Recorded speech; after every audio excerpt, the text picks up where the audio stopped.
All right, the main event just finished here at the Apex. I got to say, what an incredible night of fights. It actually was a historic night. 11 fights, 9 finishes out of the 11. Had we got a stoppage in the main event, that would have been the most stoppages in UFC history. But, you know, sadly it was only a tie. But still, that's pretty good. I shouldn't say sadly. It's fucking awesome. If you look around at this Octagon floor right now, you'll see nothing but blood.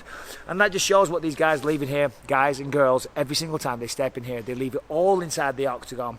And no one personified that more tonight than Max Holloway and Yair Rodriguez. My God, what a sensational fight. I mean, I'm so lucky. I love my job. Obviously, I love the sport. I love what the sport has given me. But I love sitting there every week, calling the fights and still being a part of the show. But getting to witness firsthand, so close, what these men and women do each and every fucking week. It's unbelievable.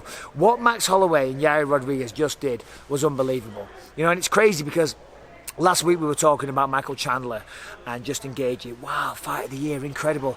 That might have even been a better fight. I don't know. All I know is that they were both sensational fights, and that's what the UFC does. They are on a roll time after time after time again. It's unbelievable. I mean, when that fight started, I thought Yair actually got off to a really good start. He was connecting with some good kicks. He was chopping up the leg with the calf kicks. And, you know, it looked like Max was a little concerned to start with. But, of course, as we know, Max is one of the toughest, one of the best, one of the most confident people on the roster. And he made some adjustments, you know, but still, I still thought Yair maybe won the first round. Second round was super close, and I actually think Max outstruck him, although I think Yair probably landed the more significant blows. So how do you weigh that up? Volume against power, you know, it's an interesting one. However, the momentum certainly shifted in rounds 3 and 4 because Max Holloway was able to get him down on the ground, score some control time, and just beat the shit out of him with the ground and pound. He was looking for a head and arm choke here and there. I thought he might go for an arm bar as well when he had mounts, but he was content with just keeping position, and that was really smart. And that just shows the maturity, because a lot of the time fighters, they get a little carried away. When they get in a certain position that's really dominant, they think they can go for an arm bar, but they go for the arm bar. They're covered in sweat and blood, as you can see from this Octagon, and they slip out and they lose it, and they lose position, and all of a sudden you're underneath in a pivotal matchup like this.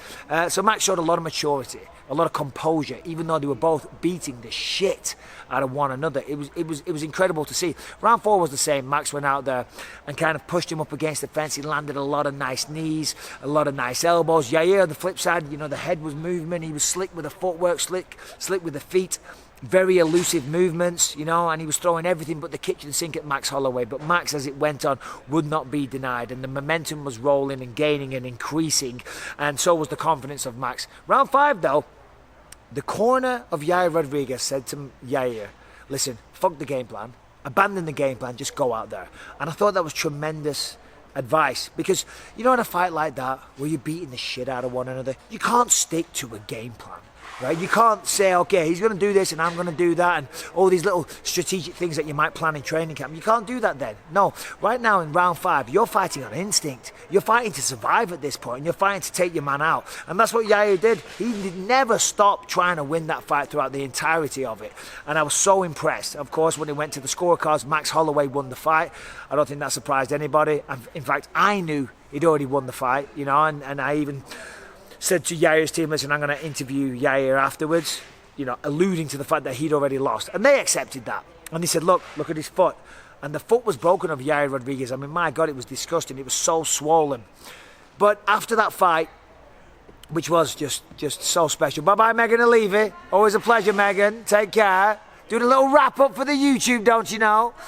Where was it? Oh, yeah. The respect shown by both men. You know, I'm in there, I'm trying to talk to them, but they were just more intent on having their own moment, thanking one another, showing the respect that they had for one another, all the while bleeding all over me through COVID times. I'm like, I need some hand sanitizer ASAP.